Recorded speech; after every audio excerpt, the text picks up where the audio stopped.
There are few men who better understand Putin and his motivations than retired Brigadier General Peter Zwack. He spent years in Moscow as the U.S. defense attaché. Larry Pfeiffer, former chief of staff at the Central Intelligence Agency, now a strategic advisor at the Chertoff Group. Gentlemen, good to see you. Larry, from an intelligence standpoint, how close am I to the way Vladimir Putin thinks and sees American actions? Well, Leland, you're very close. Vladimir Putin follows the old Russian model that you take the bayonet, you stick it in. If you keep feeling softness, you just keep pushing. You have to feel steel for them to withdraw that bayonet. So we're seeing him perceiving the West as being weak enough to allow him to continue to do the horrible war crimes that he's doing. Hey, General, you've been spot on so long on this issue. The Ukrainians now are talking about concessions to Vladimir Putin. They say they may not have to join NATO. They may give him some of the areas, Crimea and areas in the east that he wants. Is there any reason for Vladimir Putin to stop right now? I don't think so. It looks like that he's still pressing a maximalist approach, which would mean the seizure, the conquering, if you will, of Kyiv, the capital, and in sense, as such, what he would perceive the submission of the Ukrainian people, which struggle will go on.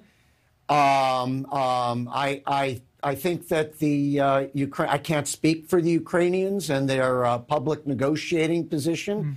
There is a dialogue, but in my gut, I believe that they absolutely, certainly under the coercion and viciousness, not accede to his demands on both Donbass and Crimea, and, if you will, aspects of Ukrainian sovereignty and how they do their foreign policy. I'll say one other thing. I think the longer this goes on in Ukraine, while we see the brute force strength more and more with the Russians, with that, the indiscriminate shelling, the longer it goes, time is not actually on Vladimir Putin's side, as we're beginning to see the ripples and tremors inside Russia. Yeah, no, and you've spent a long time there, so that speaks volumes. Larry, how good are we to believe U.S. intelligence and understanding of Vladimir Putin and his inner circle is right now? How clear-eyed are we on what so many people would love to see, which is a coup? Well, U.S. intelligence Russia's always been considered a hard target. That being said, the U.S. intelligence community has been very accurate about how this invasion was going to roll out. With regards to that inner circle, you heard Director Burns yesterday in testimony on the Hill testify that Putin is frustrated and angry. And a frustrated and angry Vladimir Putin is likely to lash out. So there may be some individuals immediately around him who may be removed from office, removed from power. But at some point, Vladimir Putin ultimately wants to remain in power, and he will not do anything that will risk his remaining in power. General, we keep hearing everyone talk about war crimes, war crimes, war crimes. The justice given to former Russian presidents or people who fall out of favor with the Kremlin is far more severe and indelicate, shall we say, than any trial at The Hague.